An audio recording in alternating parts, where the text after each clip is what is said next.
Hallo miteinander. Heute zeigen wir euch, wie man das sogenannte SRT-Kit von der SIG Sauer installieren tut. Da vorab zum Sagen, bei der P226, 227 und der 229er Serie ist die Installation eigentlich überall gleich. Das einzige halt unterschiedlich, ob man halt eine klassische Griffschale oder den E2 Griffstück an der Waffe hat. Wir zeigen es euch an einer P229 mit der klassischen Griffschale. Um das Kit zu installieren, braucht ihr einerseits einen flachen, breiten Schraubenzieher für die Demontage der Schrauben vom klassischen Griffstück. Dann braucht ihr noch einen dünnen, flachen Schraubenzieher, für was werdet ihr dann später sehen. Und einen 2,3 mm Durchschlag. Was auch noch zu empfehlen wäre ein bisschen Schmierfett zum Einschmieren der Teile. Bevor wir anfangen, natürlich immer sicherstellen, dass die Waffe nicht geladen ist. Dann fangen wir damit an, indem wir das Magazin rausnehmen und danach den Schlitten demontieren. Schlitten demontieren, wie man es halt von der SIG 222er Serie kennt. Schlitten gegen hinten, am besten mit dem Schlittenfang arretieren, dann den Hebel ein Vierteldreieck gegen runter. Danach kann man den Schlitten wieder leicht gegen hinten bewegen und der Schlittenfang löst sich von allein und der Schlitten kann abmontiert werden. Für die Installation brauchen wir den Schlitten nicht, weil alle Teile ins Griffstück hineinkommen. Weiter geht es, indem man den Hammer entspannen tut mit dem Entspannhebel. Als nächstes brauchen wir dann den kleinen flachen Schraubenzieher, um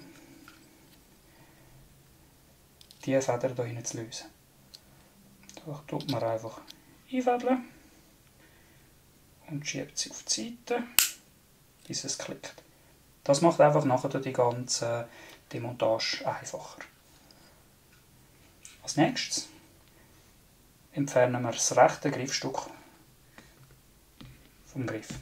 Wie gesagt, bei den E2 Griffschalen müsste man halt das Ganze wegnehmen und man braucht andere Tools dazu. Bei der klassischen Griffschale mit dem flachen Schraubenzieher, mit dem grossen, rein, 2 Schrauben lösen, Nummer 1 und Nummer 2. Danach kann man das Griffstück entfernen.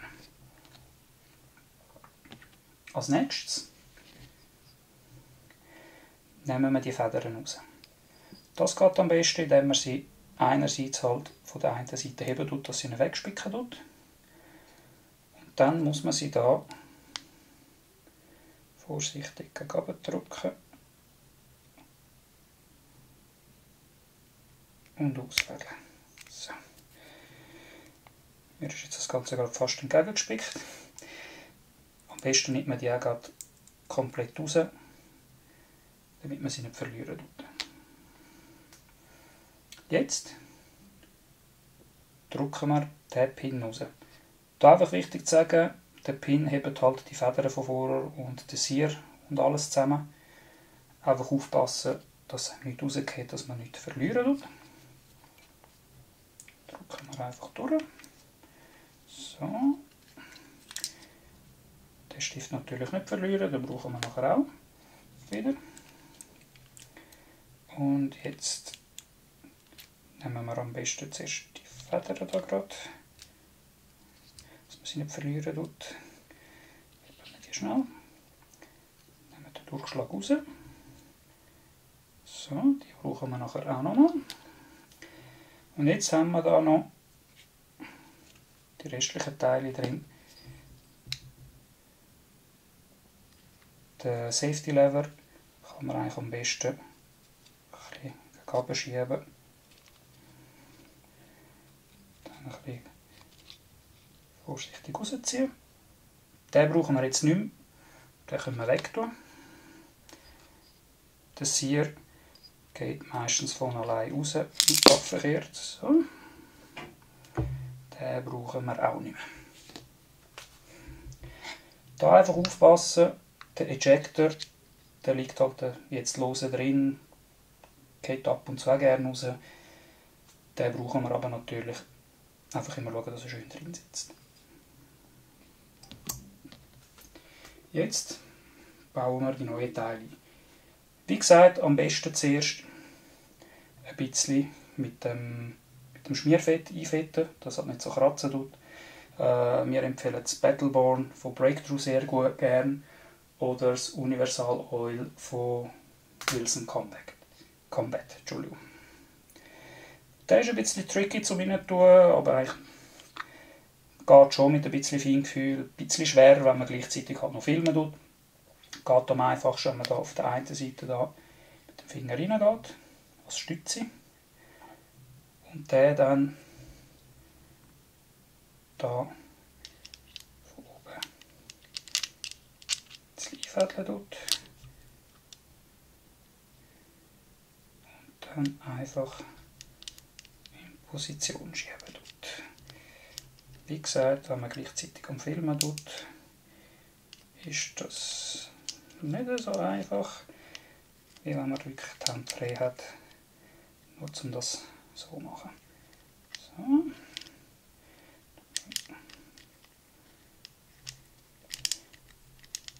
Da muss man einfach schauen, dass er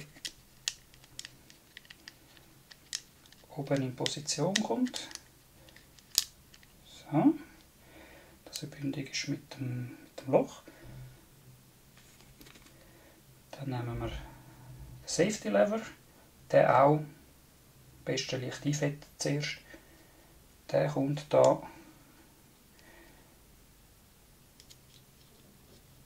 dazwischen rein. Da auch einfach schauen, dass das Loch bündig ist. Am besten nehmen wir jetzt den Durchschlag und schauen, dass das Zeug auch bündig bleibt. So. Dass man auch nicht rausfallen kann. Jetzt kommt die Feder wieder.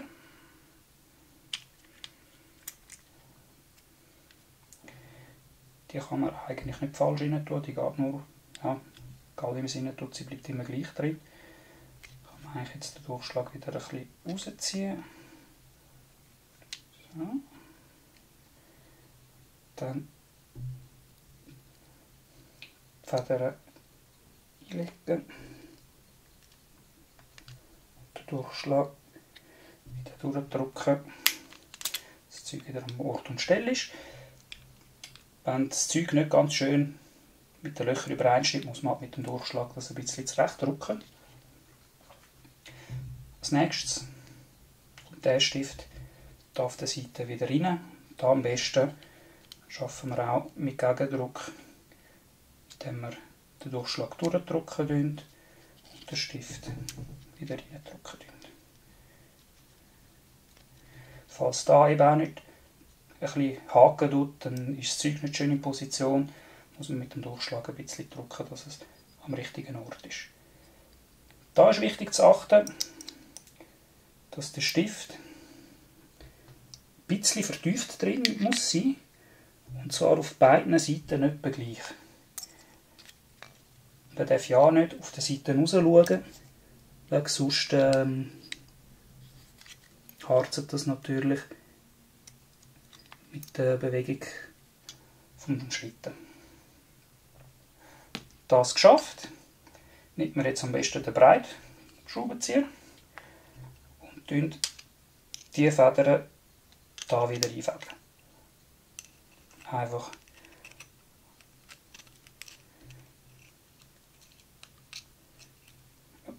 Federn zuerst in Position, dann auf die Seite schieben und runterdrücken, bis sie einrasten tut.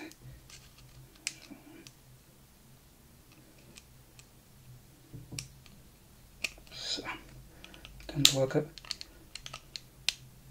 dass sie schön auf der Seite ist. So, Jetzt können wir die Federn hier wieder installieren, die wir rausgenommen haben. Die, indem man hier einfach zuerst einfädeln tut. So. So. Voilà. Heben, dass sie nicht rausgeht. Bin in diese Position. Da, die Triggerbar kann man ein bisschen aufdrücken. Dann müssen wir den hier wieder in den Haken einfädeln. Dann haben wir das halt einfach ein bisschen abgedrückt. Und in Position setzen. So. Jetzt kommt einfach das Griffstück wieder drauf. Nochmal da, E2-Serie halt ein bisschen anders, wenn man halt das ganze Griffstück machen muss. Bei der klassischen Griffschale sind es jetzt einfach nur 2 Schrauben, die man machen müssen. 1, 2. So. Jetzt den Hammer spannen. Schlitten wieder einfädeln. Drauf. Einmal ganz hinten. Den Schlittenfanghebel arretieren. Vierteldreieck gegen oben. Schlitten wieder lösen. Und am Schluss Hammer wieder entspannen. Und so tut man das SRT-Kit installieren. Danke fürs Schauen und bis zum nächsten Mal.